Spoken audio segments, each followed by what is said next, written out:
ദജ്ജാലിനെ കുറിച്ച് ഓരോ മുസ്ലിമും അറിഞ്ഞിരിക്കേണ്ട ചില കാര്യങ്ങൾ. 1. അവൻ്റേത് ചുരുണ്ട മുടിയായിരിക്കും. ഇനി ചുരുണ്ട മുടിയുള്ള ചങ്കിനെ കയറി ദജ്ജാൽ എന്ന് വിളിക്കണ്ട. 2. അവൻ്റെ നെറ്റിയിൽ കാഫിർ എന്ന് എഴുതിയിട്ടുണ്ടാകും. 3. അവൻ ഒറ്റക്കണ്ണനായിരിക്കും. വലതു കണ്ണിന് അന്ധത ബാധിച്ചിട്ടുണ്ടാകും. 4.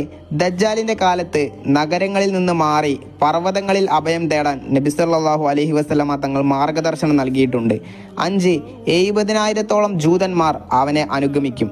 6. ഒരു മനുഷ്യരും അറിയാത്ത ദ്വീപിലാണ് അവനെ പിടിച്ചിരിക്കുന്നത്. 7. ഒരുപാട് ദുഷ്ടപിശാചുകളും ജിന്നുകളും അവനെ പിന്തുടരും. 8. മഹാനായ ഈസാ നബി അലൈഹിസ്സലാം ആയിരിക്കും ദജ്ജാലിനെ വധിക്കുക. 9. അവൻ ഇടതു കൈയിൽ സ്വർഗവും വലതു കൈയിൽ നരകവും കാണിക്കും.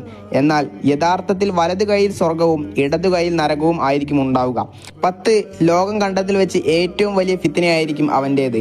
ദജ്ജാലിൽ നിന്നുള്ള സംരക്ഷണത്തിനായി സൂറത്തുൽ കഹ്ഫിലെ ആദ്യത്തെ 10 ആയത്തുകൾ ഓതുക എന്ന് നബി സല്ലല്ലാഹു അലൈഹി വസല്ലമ തങ്ങൾ പറഞ്ഞിട്ടുണ്ട്.